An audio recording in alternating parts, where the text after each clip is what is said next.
twists, the turns, and especially the bumps of Sebring International Raceway. Welcome the teams and drivers of GT America, powered by AWS, in the first season of this brand new championship for 2021. A non-points paying round here at Sebring, the birthplace of American endurance racing, set for some sprint racing, multi-class GT3 and GT4.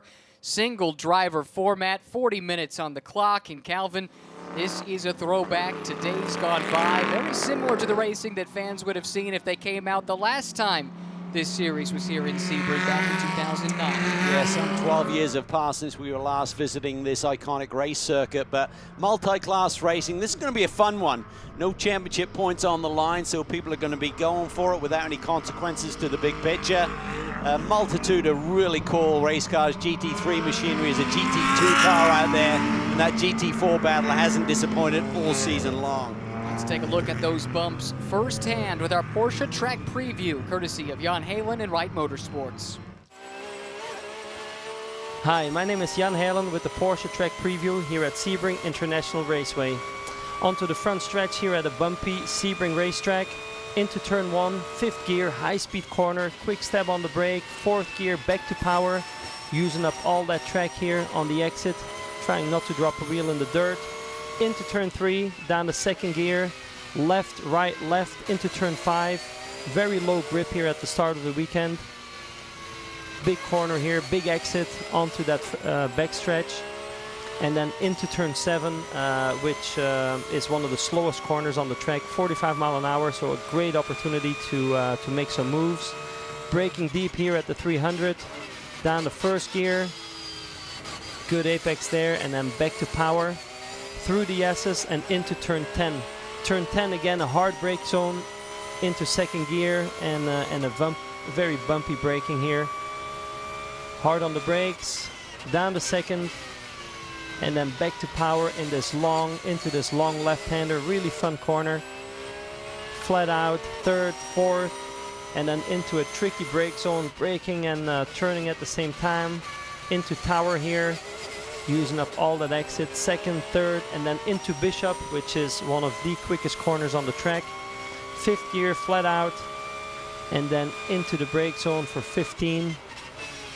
Hard on that apex curb right, using up all the track, apex curb left, and then back on the curb here at the apex of 16, using up all the track coming onto the back straightaway.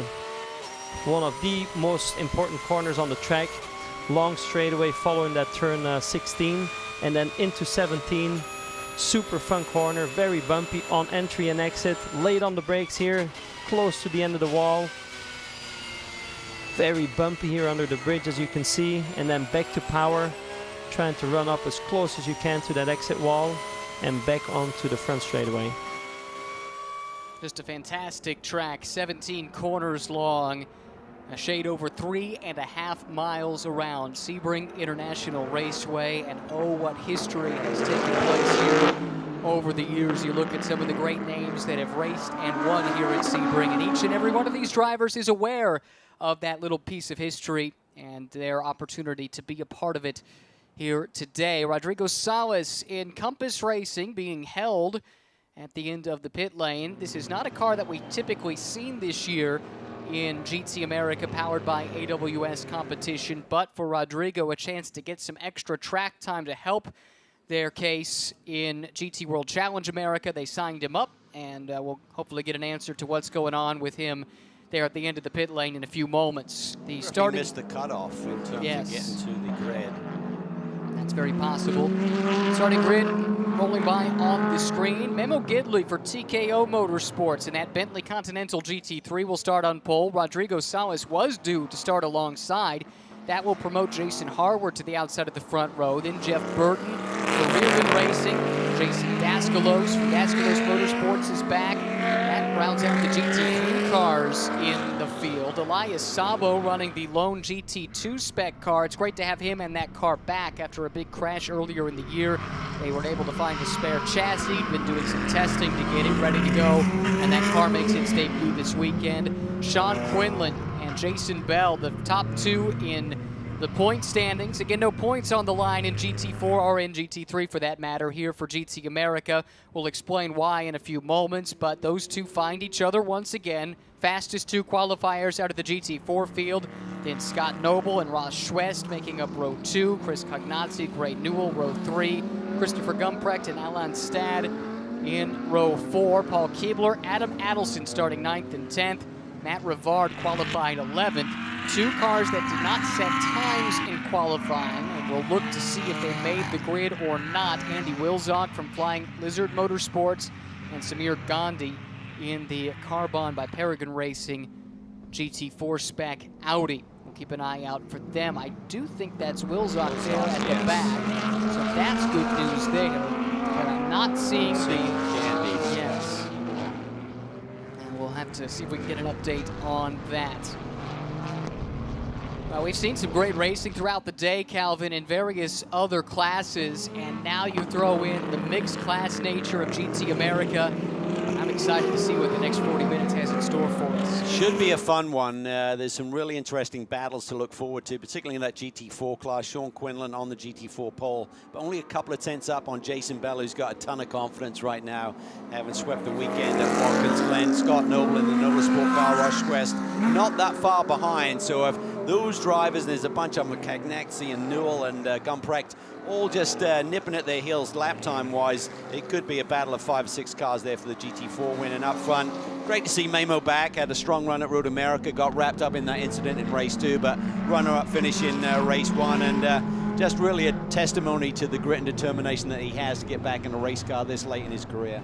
No doubt about it. Well, we've been talking points tabulations all throughout the day, but we can put the abacus away for this race, because this weekend is a makeup race for the canceled Canadian Tire Motorsport Park round that was not scheduled to include GT America, because this series was racing by itself as part of the IndyCar race weekend at Nashville. But when Sebring was announced, there was enough interest from GT America teams to come here to Sebring that the series was willing to accommodate it, and they've scheduled 2 non-points paying races, one today, one tomorrow.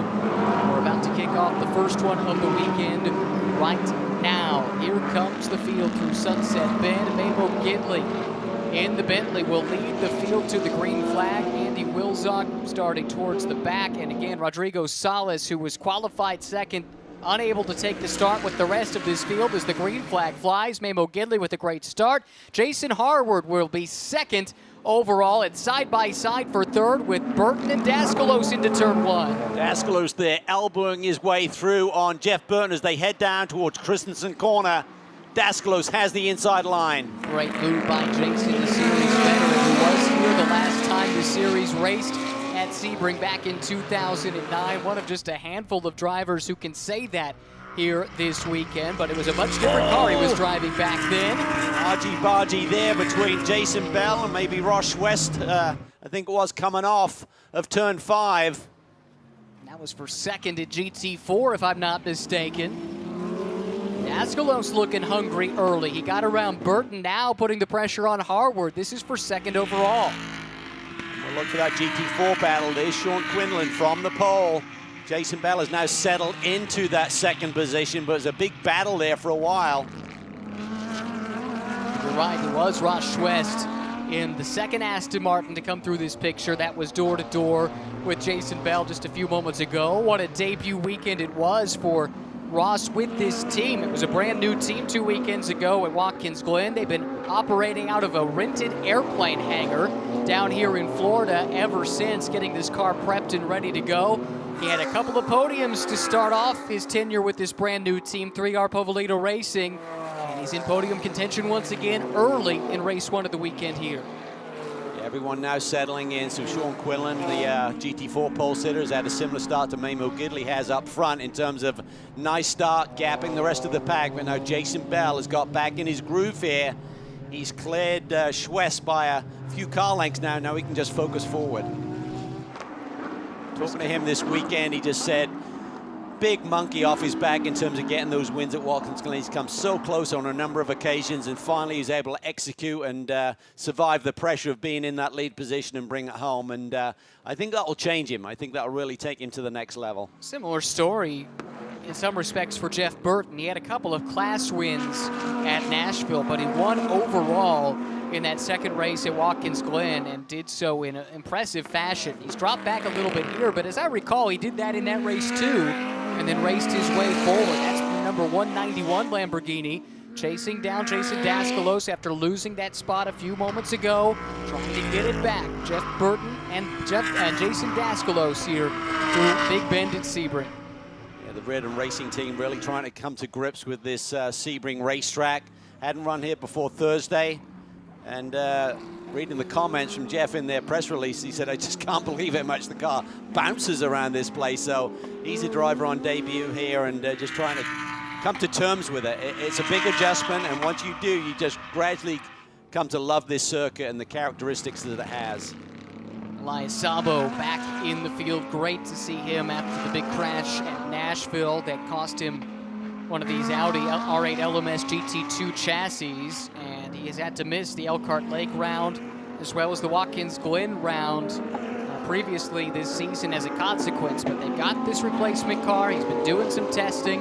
It's a really cool piece of kit, and we hope to see more GT2 cars in the future of this series. He's been pretty much unopposed so far this year when he has been there to run.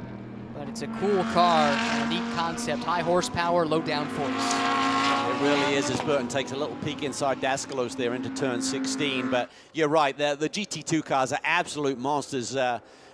Casual observers of the championship may say, well, why is a GT2 car running behind the GT3 machinery? Well, they have nowhere near the downforce and cornering abilities or braking abilities of the cars we're looking at on screen right now. But boy, do they have some horsepower and whistle down these straightaways. No question about it. Another interesting element of GT America, powered by AWS, is it's a chance not just for the GT2 cars to have a place to come and play, but older spec GT3 cars to give them a new lease on life where really they're obsolete at other championships. And Jason Daskalos is one example.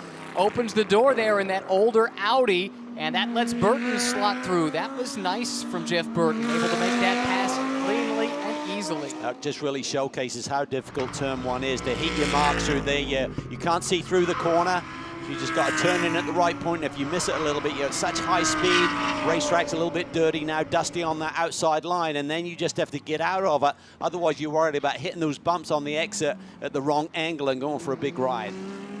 Emil Gidley is flying at the front of this field, set the CrowdStrike fastest lap of the race, 2:05.3 the last time around, but Jason Harward wasn't too far off. He only gave up about 0.3 of a second in the Zelus Motorsport Lamborghini. Back to the GT4 fight with a little GT3 mixed in. This is Wilczek, who's trying to make his way through the GT4 field after having to start at the back. Forced to go wide, couldn't quite get the braking done. It goes long, I should say, into the old hairpin section here at Sebring. Yeah, that used to be a wild ride down in there, hitting those brakes with no runoff room, just steering basically a perpendicular tire barrier to the direction of the racetrack. Was never a nice feeling, and after two bigger crashes down there, they finally decided to make that adjustment. But up front, as we anticipated, it's Quinlan versus Bell here for the lead in the early going. Based on their qualifying times, only separated by a couple of tenths. Now they've gotten into their stride, into the rhythm, gapping the rest of the field a little bit.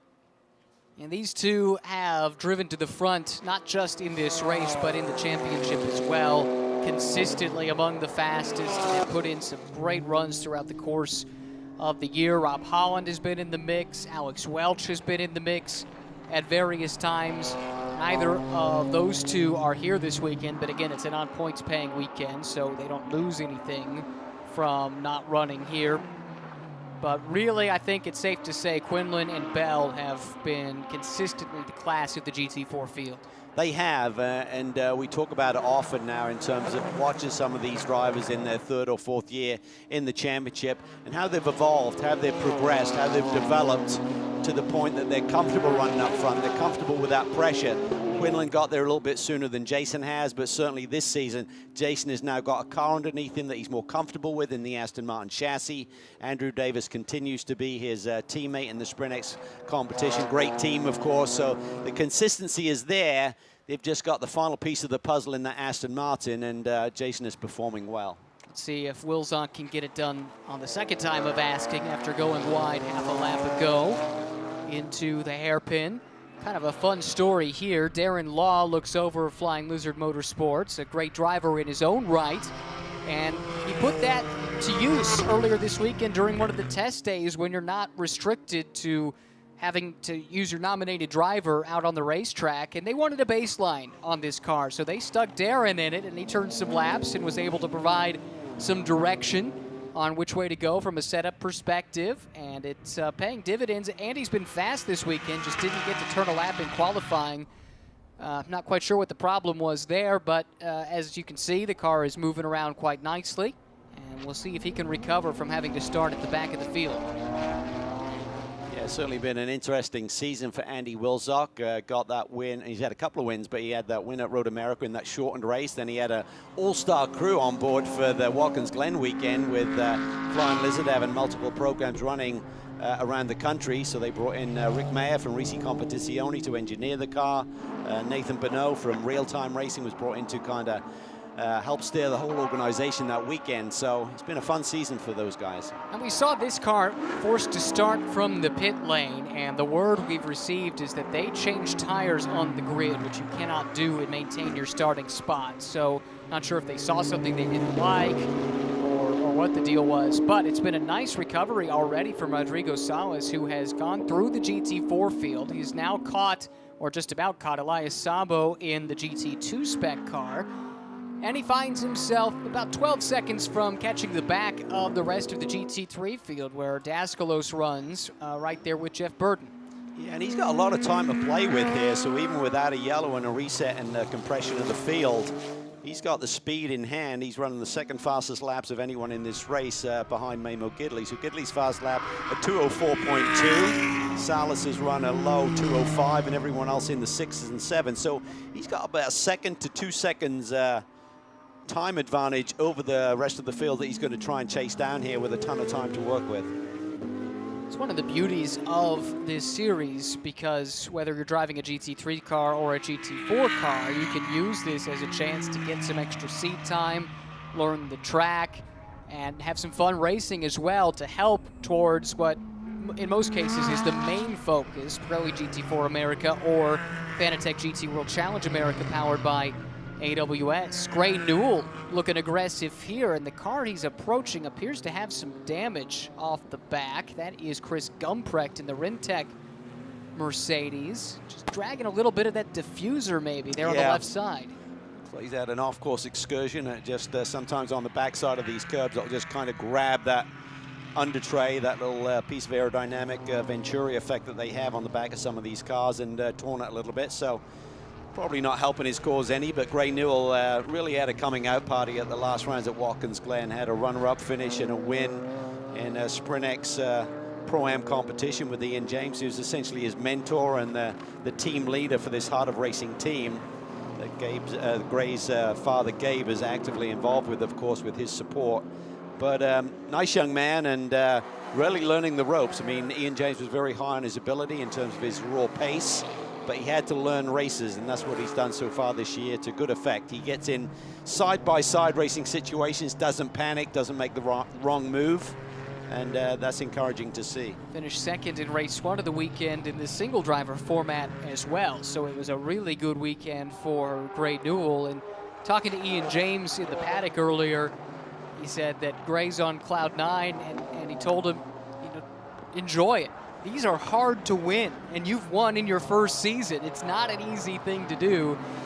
Looking to add to that run of success here potentially at Sebring across a couple of championships. I think the key is to not jump too far ahead. You can't expect this to be the new norm, otherwise you're going to be disappointed, frustrated, and that may showcase in your driving. So I think take each weekend as it comes on your debut season, and treat it as such, as a new adventure. And same thing, I was talking to Jason Bell yesterday. He said, I can go out and win this race. I said, well, you know, Jason, you're not always going to have the fastest car and be in position to win. It's all about executing to the max. If you can't finish first, try and come second. If you can't come second, finish third. And that's how championships are built. The next target for Gray Newell will be Scott Noble, who put in a great qualifying effort. He started third in the GT4 class. He dropped back a couple of spots at the start, runs fifth at the moment. He's about 3 seconds up the road. But he himself is hounding Chris Cagnazzi for the fourth spot. Might be a three-car battle here before too much longer, depending on the pace exhibited by young Gray Newell here in this Heart of Racing Aston Martin Vantage. Pretty nice day out there. Humidity, I was listening to the weather forecast this morning, and the lady on the TV was saying 70%, but it doesn't feel anything like that. Nice breeze in the air, and actually feels better than it did yesterday afternoon late. So this will be some respite for the drivers out there this afternoon, because that humidity is the real killer when you're trying to deal with these cockpit temperatures and everything else. This is the top two in GT4. Jason Bell not letting Sean Quinlan get too far away. At last check, it was just a second and a half between those two. Memo Gidley leads Jason Harward in the GT3 side of things by 4 seconds, but Harward made some inroads on that last lap. He had his best lap of the race and shaved off about 0.8 of a second on the Bentley driver, so that's heating up somewhat. And running right around the same pace as Gidley is Jeff Burton, as we got a spin here. This is the 79 of Chris Gumprecht around, just lost that spot to Gray Newell that we were chronicling, and has that damage at the back of the car. You have to wonder if that might have had some effect. Yes, this is turn 14 coming onto the Ullman Straight. You got to be so careful there as the cars come out, just like this one. Rivard there, bought the Ginetta. And that's a cool story, too. Season debut for Rivard and the Ginetta. More on that in a second. Looks like a solo spin for Chris. But back to the Ginetta. This has been the long-awaited debut of the new Ginetta G55 GT4. It's gone through some changes. It's been updated. Most notably, it's supposed to be a lot stronger in a straight line. And what we've seen out of the old version of that car in the past is it can do the lap time, and it can corner and brake extremely well, but then on the straightaways, it had some deficiencies. So they went back to work with that car, trying to boost what it could do in a straight line, and it's being run by the Dexter Racing team. They have a lot of experience with the Ginettas, not just in SRO, but also running in Trans Am, where Warren Dexter won a championship a few years ago. And they've been hooked up with the Ginetta folks, the North American Ginetta folks, for quite some time now. And they've been trying to get this program started since, well, I remember talking to them about it at Circuit of the Americas, that they were planning on trying to get something going, maybe at VIR, and it just kept getting pushed back for various reasons. And great to see that car on track, and can't wait to see what kind of potential it has. Yeah, it's always been a great handling car, so if they can get the total package together. The problem is, if you got the lap time but you don't have the straightaway speed, you gradually get shuffled back. And it's sometimes hard. You can't run over the top of someone if someone's running through an apex a little bit slower than you, and then you just keep getting blasted down the straightaway. So we saw that with the Crossbow when it first appeared on the scene. It was kind of diametrically opposed in terms of where other cars in the class were achieving their lap time to where they did. They could qualify on the pole. They could run really fast lap times by themselves, but in a race, they just get shuffled back down the order, so it's tough. Saw that out of the Sin as well, as I recall, going back a couple of years. This class has evolved quite a bit. GT4 in the early days, it was a lot of those kind of boutique cars, and gradually manufacturers have taken notice and said, you know, this is a great cost-effective way to go racing and support our customers.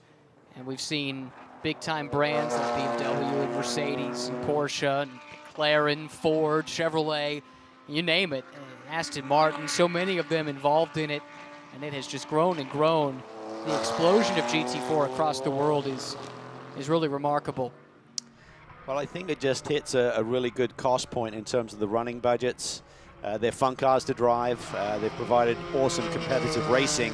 And I think, as you alluded to with the manufacturers, they're like, well, if we can deliver a turnkey package like BMW provides, like Aston Martin provides, it makes it easy for these teams. You then just got to put a good driver behind the wheel, have enough budget to go and operate without doing a ton of testing. And you can be very successful doing it that way with the right piece underneath you. TKO Motorsports is the team. Memo Gidley is the driver. Let's check the gap at the line. This is your overall leader, 4.3 seconds, and Gidley was able to pull out about 0.2 over Jason Harward on that last lap. These two have been trading lap times that are very, very close together. And The gap is about stable at between 4 and 4.5 seconds, it would seem, but still 22 minutes to go, not even to the halfway mark in this 40-minute race. A lot that can be done in that amount of time.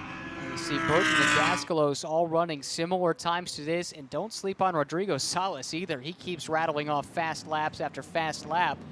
Had his personal best on the last one. He's 5th, 22 seconds back, but he can get up on the podium. Yes. He's got enough time. There's only 22 minutes left in this race. Getting back to Gidley, running this Bentley with TKM Motorsport, but under the auspices of the Flying Lizard squad. Obviously, they, with their K-Pax branding, run the Bentleys, but not here at Sebring. So bringing this car here for the first time, that's a bit of a learning curve as well. They've got a lot of track time here at this circuit the core group has, but trying to get this car dialed in is a bit of a beast. Beautiful race car, but we saw it through turn 1. They're kind of bottoming out a little bit and almost getting into the diffuser. But great to see Memo Gidley back. He hopes to really inspire people in life to keep chasing their dreams is kind of his mantra with this effort. He's got the support of Dave Tritell of the TKM Motorsports organization. They purchased this Bentley from the K-Pax group. And he's bouncing back from a massive crash. I mean, Memo was a young man who literally was sleeping in his car to go racing, and sold his apartment way back when, then got the opportunity at the highest level of the sports, running for teams like Chip Ganassi Racing and Champ Car, handful of teams at that level. And then he had this big crash at the Rolex 24 with massive leg injuries. It took 8 surgeries, 3 years to recover from. But he still has that passion for racing. And when he had this opportunity, he's grabbed it with both hands. And a big smile on his face. It's fun to see. And it was Dave from TKO Motorsports that gave him his chance to return to pro racing for the first time after that injury, when he ran a couple of races in what was the Pirelli World Challenge back in Sonoma in 2017 in a Porsche. And I remember interviewing him there for a story I was writing, and you could not wipe the smile off his face. It did not matter where they finished. He was just back at home, back surrounded by people he knew and his friends at the racetrack. It was a really inspirational story, and it continues to be inspirational as Memo continues his not just road to recovery, but showing he's still got the speed as well. He leads by nearly 3.5 seconds now over Jason Harwood. We're seeing Jeff Burton, who's leading the Masters class here, 3rd overall on the road. So this is really valuable seat time for this Reardon Racing team to identify what it takes to get one of these cars to handle around this notoriously bumpy circuit. Got a great engineer and teammate in Vesko Kozarov. They seem to have found a nice place in terms of their relationship and what each other brings to the table. Long time pairing, but first time this year running in GT3. It's been hit or miss, I think it's safe to say. Big step for a relatively small team. They did have some experience with Lamborghinis at the club racing level, running GT3 cars and Super Trofeo cars. And we've seen some potential, certainly today with the first stint from Jeff in the GT World Challenge America race. I thought was one of his best drives yet. And he's shown very well in GT America too. And he finds himself second, not just in the Masters points, but in the overall points, trying to run down the leader there. But you know, it's been a season of learning in a lot of respects, and it does seem like they're getting stronger as the year progresses. So he's getting stronger as Harwood. Look, he's really close to Memo Gidley. So Gidley did not have a good last lap. Almost 2.5 seconds shy of his personal best, and Harwood's right on his personal best. So the team looks a bit nervous up there right now. Well, I think we saw traffic have something to do with it. We were following Memo around. He was trying to get through some GT4 cars, and it did appear to hold him up somewhat. And I guess traffic was a little bit easier on Harwood, but let's give him credit too, because he is on the pace right now. Like you said, basically turning the fastest lap of the race for himself on that last lap and running significantly quicker. There's the gap. You can see it on the screen. Rebellion, official timekeeper of SRO, with these data points. There you see the gaps there, just dramatic here in the last couple of laps, how he's trimmed the margin to the leader, Memo Gidley. And they had a strong run going earlier in the day in the GT World Challenge America race. He and Madison Snow ended up on the podium. And Harbour was really impressive until he got turned early in the go and had to do a bit of a recovery drive. So seems like this Zalus team has learned a lot in their debut season with this car. A lot of that engineering direction is being provided by Madison Snow, his teammate over in GT World Challenge America, who has a ton of seat time in one of these Lamborghini Huracans, and also a ton of seat time and success here at Sebring in the 12-hour. Now for Jason, he's finished second a couple of times this season in this overall category here, including the last time out at Watkins Glen. He actually had a couple of podiums there. Was second at Circuit of the Americas Race 1 back in the spring, but still waiting for that breakthrough first win in GT3 competition and pro racing competition. He's closing in. This could be that chance with 17 minutes to go. Brightly colored Zalus Motorsport Lamborghini, slowly but surely chipping away, but it looks like, to my eye at least, Memo Gidley had a big response at yes. Purple lap, best lap of anyone in the race, a 2:04 flat, 7/10 up on Harward that time by. Yeah, I think Memo got the message. Time to pull your finger out, mate, and get back on the loud pedal, because he needed to. That was getting down to a margin. If you hit traffic, you then got to have big risk or lose the lead potentially. So certainly showcased. There's lots left there in terms of the performance and ultimate lap time. Working his way around Adam Adelson, Premier Racing operation in that Porsche Cayman. Adelson right now 7th in GT4, 14th overall. Didn't appear to hold up Memo too much there. That's the beauty of this mixed class racing, and certainly something Jason Harward is hoping comes into play in the final 16 minutes. Traffic can have a huge impact on how this race plays out. Car looks and sounds beautiful. Getting around this race circuit there. Dealing with the bumps pretty well. It's got a lot of movement, but it doesn't look like it's super harsh or edgy. That certainly helps in terms of not being so physically demanding in the car. You're not catching it every split second going through some of these corners. Cool looking race car. Definitely a fan favorite with the bright colors and the Bullicorn, their unofficial mascot. It's a bull with a unicorn horn. You can see it right there, right behind the number panel. And some cool stickers that they hand out. If you make it out to one of these races, you got one more chance after tomorrow. Hope you come join us at Indy for the Indianapolis 8-hour, which figures to be a fantastic race weekend. Not just the big 8-hour race on Sunday, but also all of the ancillary events in the build-up to it. Pirelli GT4 America, GT America powered by AWS, TC America powered by the Skip Barber Racing School. All in action in the build-up to the big race on Sunday. And we're building up to a race to the finish in GT4. Jason Bell has been sitting back, conserving his race car, preserving those Pirellis, and now, with less than 15 minutes to go, it is go time. The battle for the GT4 lead is on. Yeah, Jason just laid down his fastest lap of the race at a 2:14.6. Quinlan still has the fast lap in GT4 at 2:14.5, so very evenly matched. But the momentum seems to be swinging the way of the Aston Martin right now. But clearly they're making that speed in different ways. You see our Race Vision powered by AWS, top speed advantage by over 5 miles an hour to the BMW versus the Aston. But you look at the lap times and it all comes out in the wash. Now, though, how do you make the pass when you're down in the straight line speed to be close enough, right, into the braking zones? Well, that's the difficulty, and that's really where the racecraft has to come into play here. So maybe Jason's managed his tires a little bit better, or they set the car up to come on a little bit later in the race. You can hear Sean there, very late to power, coming through Tower Corner there, and this is going to give Jason the run, but not many places to go with it here unless you get really desperate on the last lap and try and do something a little bit out of the ordinary.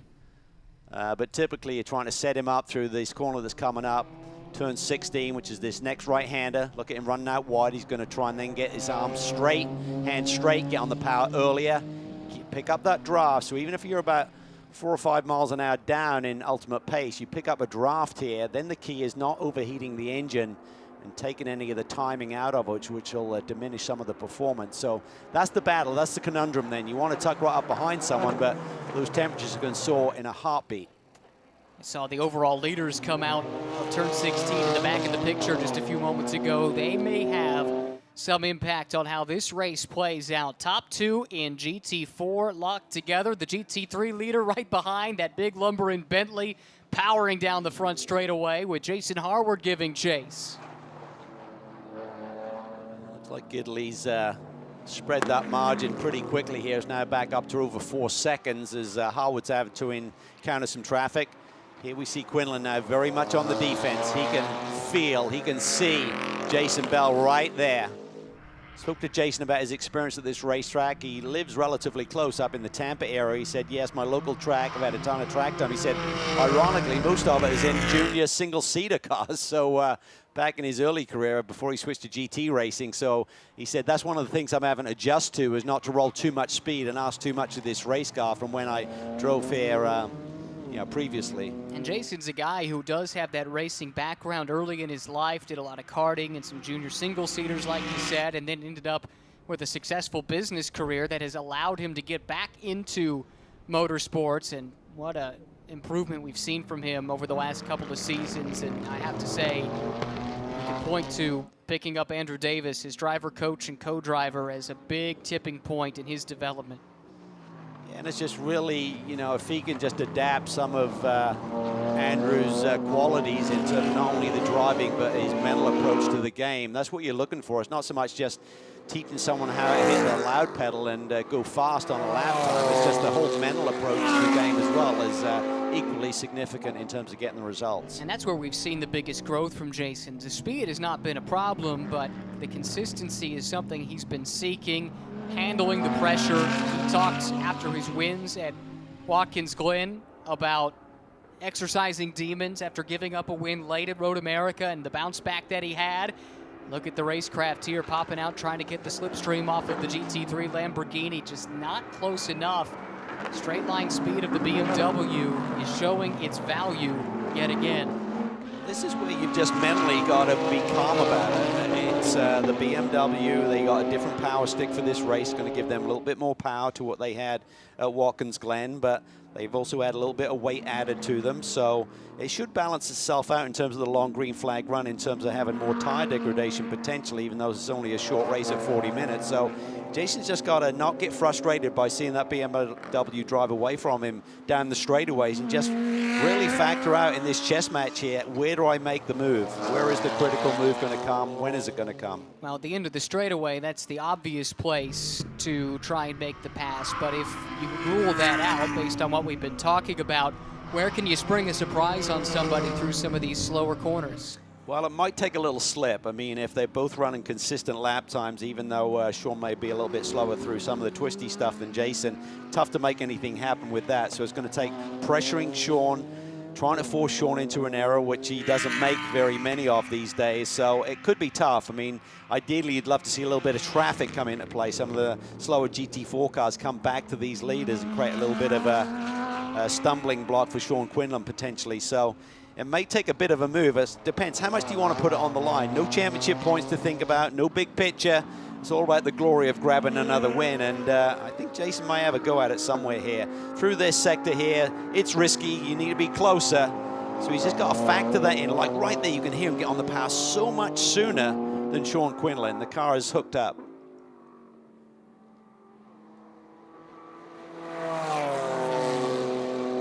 Not much between these two. They've been running like this for the last several laps. The gap stabilizing at the front of the GT4 field, just a couple tenths of a second. Jason Bell yet to find the weakness in Sean Quinlan's game that might allow him to make that pass for the lead.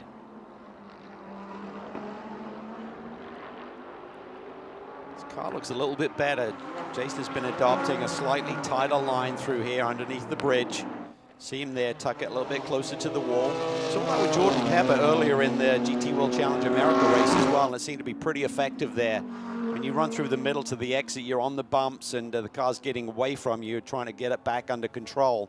It seems like you got a little bit more of an easier ride through the bumps by hugging it a bit tighter, a little bit more consistency, and then just really focus on getting to the power soon enough to give you the exit speed you're looking for. Let's give a call to Rodrigo Salas, who had that pit lane start. He's been able to recover to 4th overall, has passed Jason Daskalos for that spot, and is slowly catching Jeff Burton with 7 minutes, 50 seconds to go. That might yet be in play. Like you said, trying to get up on the overall podium. Burton is still the leader in the Masters class.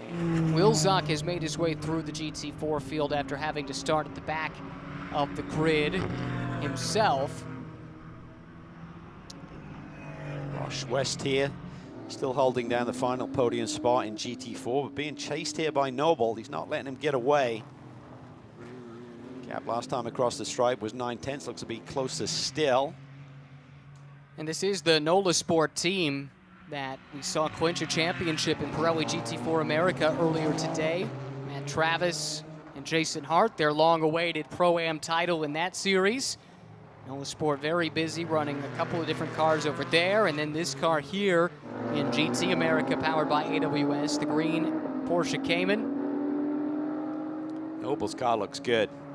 I mean, the NOLA Sport team just seems to have great engineering force there in terms of dialing these cars in and rolling off the trailer, as we call it, quick to begin the weekend. Seems to be carving the corners well. Noble has only made 2 starts this season, both at Road America. Had a 4th and then finished on a podium in the 2nd race. Thought about it. It looks so inviting when someone swings out to take the normal line, but boy, does that gap diminish in a hurry.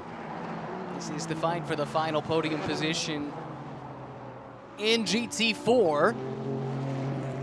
And for the lead, heating up once again. Sean Quinlan still holding it down for Stephen Cameron Racing, but Jason Bell not letting him get away. He's pretty close here, and if he can execute a good turn 1 here, he may be in position to make a move into the brake zone for 3. Greg Leofouge in the middle, driver, coach, and co-driver for Sean Quinlan. Steve Cameron on the far side, team owner and engineer extraordinaire. Smart people on that pit box. Yeah, just some really strong racing minds and great experience, and that's really showcased it in terms of how Sean's come on so strong over the last couple of years. Jason really close here. Sean's just going to stretch it a little bit on the acceleration run down to the brake zone to take away some of that pressure, but he's starting to get defensive there, middle of the road. Deterring Jason from thinking about an inside move. Wasn't really close enough anyways. And the BMW still powerful enough, even with a compromised line, to maintain that gap exiting the corner. And that's the key. That's where the experience comes in terms of being calm enough to know, okay, he's going to be right on me in this particular corner. Unless he wants to drive over the top of me or take me out, he can't do anything with that. I just need to focus on these certain areas, hit my marks, rely on the power advantage that I have, and just drive my race. Don't open up the door. Don't make a big mistake. It's been a busy stretch here for G&G. They were racing out at Long Beach last weekend and then all the way across the country to be here. It's been a back and forth stretch for so many in the motorsports industry over the last month and a half, 2 months. But so good to be busy, so good to be back to racing after the stop and start that was 2020.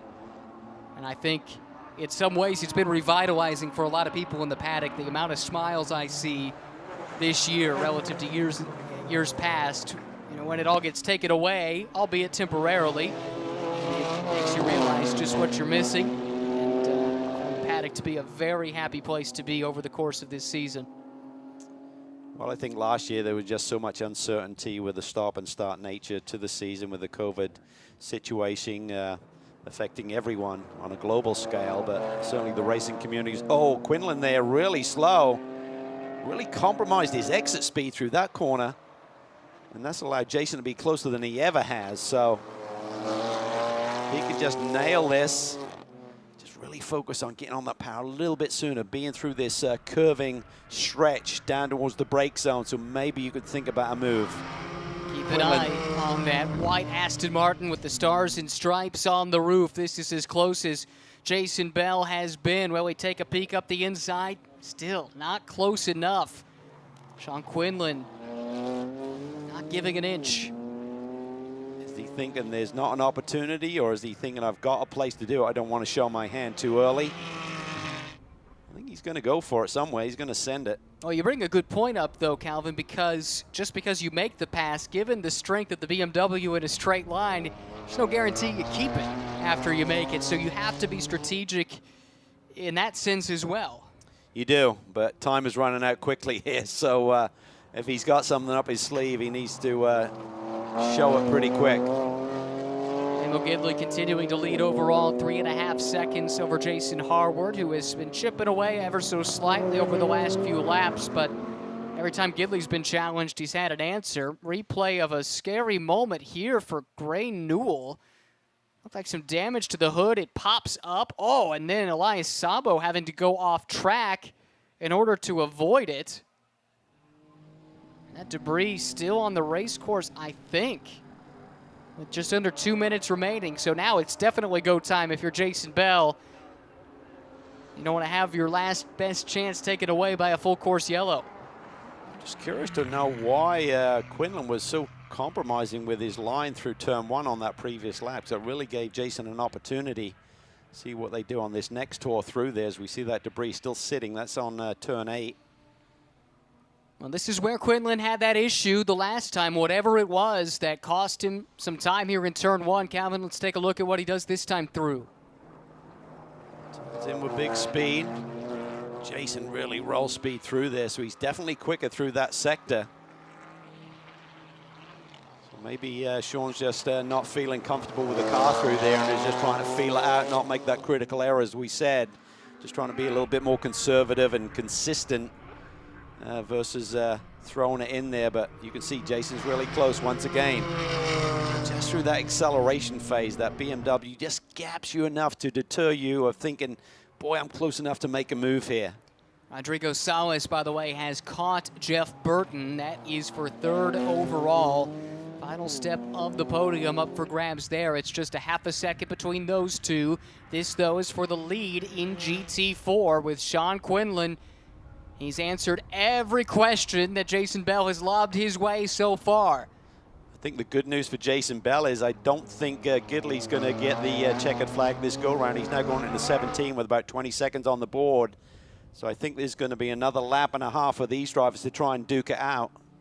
Here we go. White flag waves for Memo Gidley in the TKO Motorsports Bentley Continental GT3. The lead over Jason Harward, just under 4 seconds. Gidley lost a little bit of time on that last lap. Still with a strong enough lead here with just 3.5 miles to go. And even for, Burton's around. That was from 3rd overall, and that might open the door for something funky to happen here. Daskalos has come through. I thought that might provide a chance, but it didn't look like it checked Quinlan up very much. No, it didn't. And Bell, even though he took the shortcut there, really didn't seem to gain any advantage on Quinlan's lead. GT3 car of Daskalos coming through. He'll take the white flag this time by, as will the GT4 leaders. Quinlan with about as much breathing room as he has had in recent memory, but Bell closes in Sunset Bend.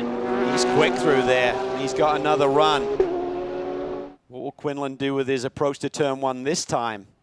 Wilczok coming up behind them as well. Could he play a factor in terms of opening the door for Jason Bell to make a move for the GT4 lead here?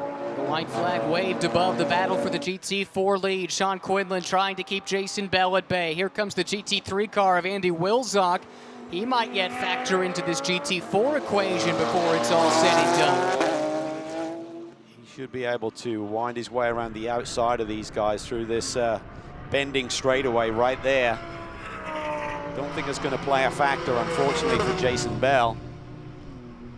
Unless he gets on the brakes really early and kind of stymies Sean here a little bit. Quinlan goes defensive. Bell not close enough to pull up alongside. Wilczok misses the corner a little bit. That's going to hold up Quinlan. Definitely compromised Quinlan's exit to the quarter. Now Wilczok accelerates away. Can Bell take advantage? Quinlan's like, go, go, go. Just clear the decks. Let me have a clear run to the checkered flag here. Here we go, to the checkered flag we come. Memo Gidley wins at Sebring for TKO Motorsports.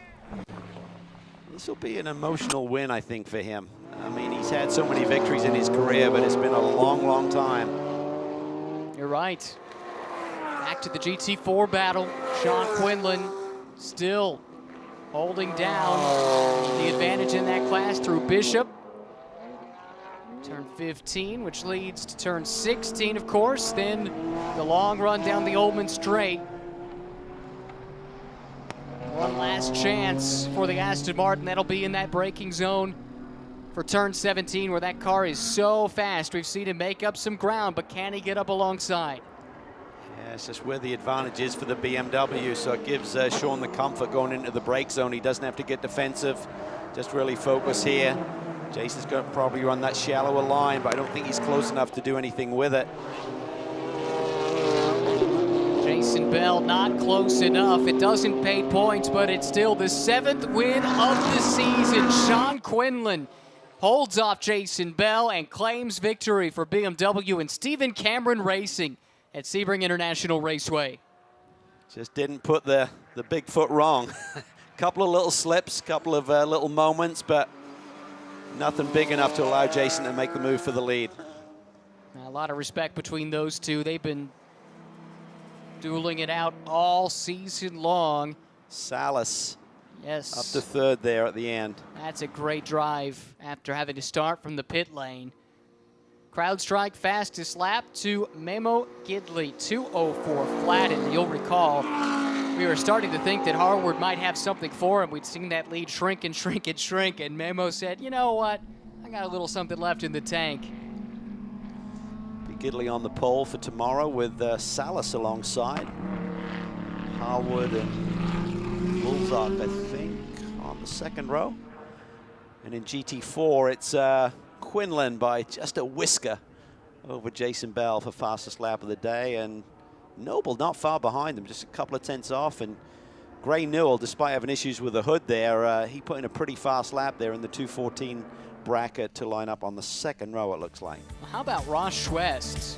It is the 3rd race in GT America for that new team. He's been on the podium in all of them. Not bad. Not at all. Impressive stuff from the former All-State basketball player in the state of Louisiana. He's found motorsports a bit later in life and has become quite adept with some help from Aaron Povolato, brand new team. And they have hit the ground running. Memo Gidley, though, provisionally the winner by 2.3 seconds over Jason Harward. Rodrigo Salas 3rd. Andy Wilczak comes through to 4th. Jason Daskelos 5th. And tough for Jeff Burton. He looked like he might have an overall podium within reach before the late spin. Yep, another strong performance, and most importantly, more on the learning and the setup of that race car for tomorrow. Further down the finishing order there, Sean Quinlan winning in GT4 over Jason Bell. Ross Schwest, as mentioned, completing that podium.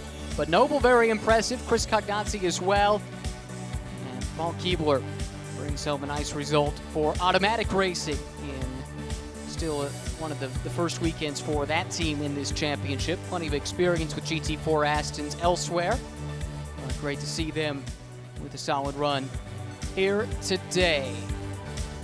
Here is the highlights from today's race, and what a start it was from pole for Memo Gidley. Really wasn't overly challenged from there, but behind him some great fights, including this one. Jason Daskelos a little bit wide in turn 1. That lets Jeff Burton slot through. That put Burton into 3rd, where he would run for the bulk of the race. Then some GT4 battles. Yeah, Gray Newell there, big move down at the inside in the heart of racing Aston Martin on Gumprecht. And up front, saw some great battling between Sean Quinlan and Jason Bell. Harwood here making a move, and Jason tries to get a slipstream on that GT3 machine, but to no effect. And that was the advantage that Sean Quinlan had all day long, just that extra car length. And Memo Gidley crossing the line, taking the checkered flag, a return to victory lane for the first time in a long time. Congratulations to Memo. And this was the fight in GT4. It was close all race long. Sean Quinlan, though, holding off Jason Bell to get the job done, and there's the smile on the face of the Stephen Cameron Racing crew. Mission accomplished as they get to victory lane yet again, albeit at a non-points race here at Sebring this weekend. Great stuff throughout the field, and we get to do it one more time tomorrow. Cannot wait for our Victory Lane interviews, especially with Memo Gidley. I'll say this is unofficial, but just scrolling through the internet real quick, the last professional win I can find for Memo goes back to 2005 in Grand Am in a Daytona prototype. So not totally positive that is the last one, but it has been a bit. And amazing to see him back in victory lane after the devastating crash half a decade or so ago. Yeah, it's very, very cool. It's a great story, and great to see that Bentley running here. Great to see with such a strong team, TKO Motorsports. And Memo, hats off to you, my friend, for digging deep and continuing to have the passion for this wonderful sport. Well, and the opportunity presented to run that Bentley. The schedule was never going to permit them to be at Watkins Glen, so we did not see them there. But back here to close out the year at Sebring and then looking ahead to Indianapolis, and we hope a whole lot more. Not only is it great to see Memo, but also definitely to have the Bentley back in the series. Let's hear from the man himself. He's standing by with Amanda. And it is Memo's first win since the wreck. And Memo, prior to Road America, in an interview, you said that it would have been easy to give up, but this is what you love to do. You're going to stand on that top step holding a trophy. What will the weight of that feel like in your arms? It's going to be great. I mean, it's been a while, and you know, it's been a number of years, that's for sure. And to be in this number 101 TKO Bentley Continental, it's job, awesome. buddy. Nice it's awesome. job. Good The drive. track is brutal. You know, you bump and it growls at you all the way around. And this Bentley Continental, the TKO Motorsports Bentley, it does the same. It pops and sputters, and it feels great to be back on the top step of the podium. In that interview, you also said that you hope that your return, that you hope to inspire others. Where did you dig to find that? You know, I don't know. I was in the hospital for 2 months after, and I had to be driven to the gym at first, and I had to be dressed and undressed in the gym, and I could get in the pool, and thank you.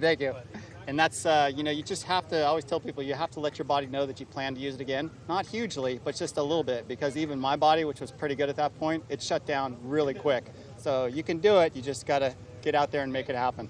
An inspiration. Thank you. Thank you. Thank you. Woo!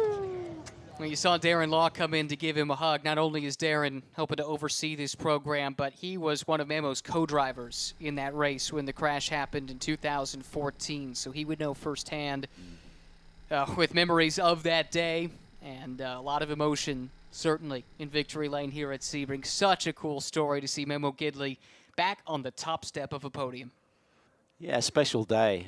It's been a long journey, and to have that fight and determination and put in the work, and then to find the support with this group to give him this opportunity, is not going to rekindle his career, but it's going to give him a real sweet spot to the final few years, however long he continues to run now, and giving him the ability to get back out on the racetrack and do what he loves to do.